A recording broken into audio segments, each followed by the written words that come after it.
Saya mau tutup dengan sebuah ilustrasi pengalaman dua orang wisatawan di Venesia, Italia, ketika mampir di warung kopi. Jangan berpikir warung kopi kayak kita, kayaknya lebih keren deh.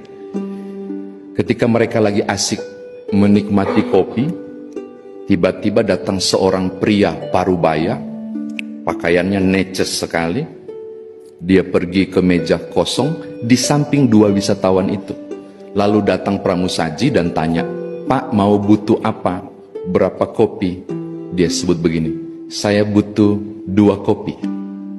1 untuk saya dan 1 untuk di dinding." Di dinding? Kaget. Dan benar Bapak Ibu, pramusajinya datang, bawa cuma 1. Lalu 2 wisatawan itu ngekor lihat.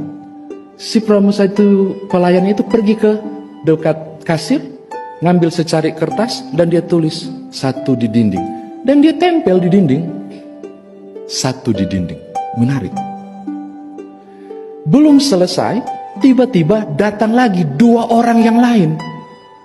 Dan ditanya lagi, "Mau berapa kopi?" "Saya butuh 4 gelas kopi. 2 untuk kami, 2 untuk di dinding." Makin penasaran, beneran. Ketika yang 1 itu, yang tadi duluan parubaya itu pulang, dia cuma bayar, dia dapat 1 cangkir, tapi dia bayar 2. Yang 2 juga begitu, pesan 4, cuma 2 cangkir yang datang. Lalu si pelayan tulis lagi 2 cangkir dinding, dia tempel. Selesai dorang 2 minum, mereka bayar untuk 4 cangkir. Tapi padahal mereka cuma minum 2 cangkir. Penasaran, mau bertanya, bingung tanya bagaimana, mereka pergi. Seminggu kemudian, orang cukup lama di Italia, Venesia itu, mereka mampir di tempat yang sama.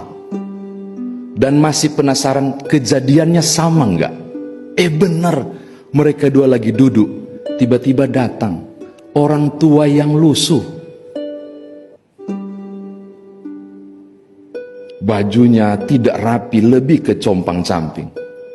Dia duduk juga di meja di samping 2 orang itu. Ada banyak meja dia pilih di situ. Pelayannya datang dan tanya, "Pak, mau perlu apa?" Tahu nggak?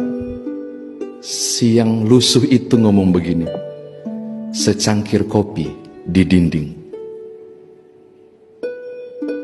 Datang itu pelayan, bawa 1 cangkir. Selesai minum, si bapak yang lusuh itu pergi.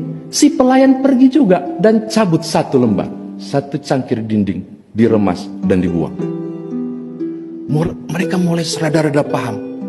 Masuk lagi yang lain, yang juga lusuh dan tidak tahu, tidak kelihatan, tidak mampu membeli. Didatangi oleh pelayan. Dibilang apa? "Saya butuh secangkir di dinding." Dikasih. Pulang nggak bayar, tapi dicabut baru diremas. Lalu 2 wisatawan itu kemudian memahami konsep ini dan mengatakan, menolong sesama tidak harus mempermalukan yang ditolong.